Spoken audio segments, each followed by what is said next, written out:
Alright, so this is an old iBook that I turned basically into a Wii.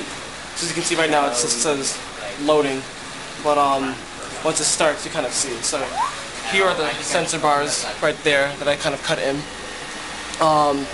The Wii is inside, and the disk drive is also included here. So let me go back to the home screen. So as you can see, it is like a fully functioning Wii. Not an emulator, not anything. It is like an actual Wii inside this iBook here. So it's got all the standard stuff.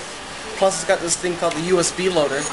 So it has preloaded games that are saved onto a hard drive that is actually glued behind the screen. It used to have LEDs that light up here, but they short-circuited. But I'll fix those eventually. So I've got like a whole bunch of games here. I think I can have like 250 gigs, something like that. And each game is around between a gig and 4 gigs. We're all 7 gigs. So basically I can store a whole bunch on there. So also I've got an N64 emulator. So let's get to that. It goes through, well, it's taking a long time to load. So it goes to the homebrew channel.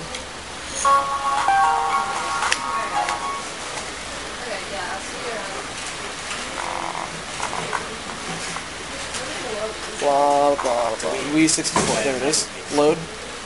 It loads the emulator. Now, who wants to play an N64 game with a Wii mode? I don't. So, got conveniently some GameCube ports here. Hooked up to this, what was an Ethernet cable.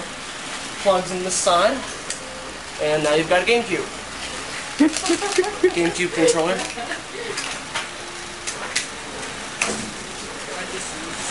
So it just plugs right in here, got numbers. It rips a little here so you can kind of see what's on the inside there. It's a ton of cables. So we're going to load from the USB. What's the game everyone likes? People like, I like Mario Kart. Where's Super Smash? It's got Star Fox too, but like Super Smash, yeah. It has to load the ROM into the memory.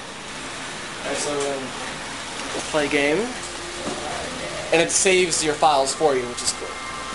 So you can have like your saved files in N64.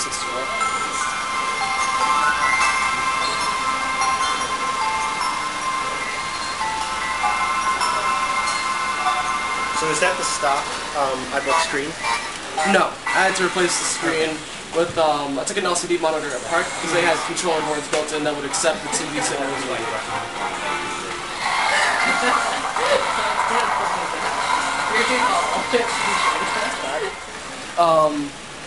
Because that's all like the software and stuff. So you guys want to look inside also? Yeah, why not? The keyboard comes off. You guys have seen the inside. This is the optical drive here. This is part of the main Wii board. It extends from here to here. The original heatsink didn't fit, so I cut up the RF shielding and I used that as the heatsink. Here's a fan that just kind of stuck in there. Here's the cable from the Wii board to the disk drive. It's not the one that came with the Wii. The one that came with the Wii was 3 inches. I got this one off eBay. I've looked for another one since. I cannot find another one with the same specs. So I'm probably going to have to call a company that makes them and hope that they give me one of their samples. Otherwise I'll have to buy 10,000. It's not happening. Could figure something out to do with them. So that's basically the inside there. You can get access to the reset button and the main power button and the SD card through the memory card slot here. I mean, not the memory card, the battery door. Do you want to play? Alright, so here's the sound amplifying chip, was the bottom of it. So that's a custom job right there, right? Yeah, it's not good. I'm gonna replace this with something much better. So the SD card slot is right there. I have to cut this open so that you can have better access to it. You can get to it, it's just not easy. So here are some of the buttons here. You don't really need those buttons, which is why it's down here. The only button that you really need is the eject button, which I have wired to this button right here. So you press this, it ejects the disk for you. Okay, so how do you power it on? Right here. Okay, I see. So you power it on with the Wiimote, and you can turn it on and off with that. So that's it. That's the WiiBook. All right. What's your name and where do you live and what year are you and all the good details? I'm Charles Franklin. I live at East Campus, and I'm a freshman, so class of 2014.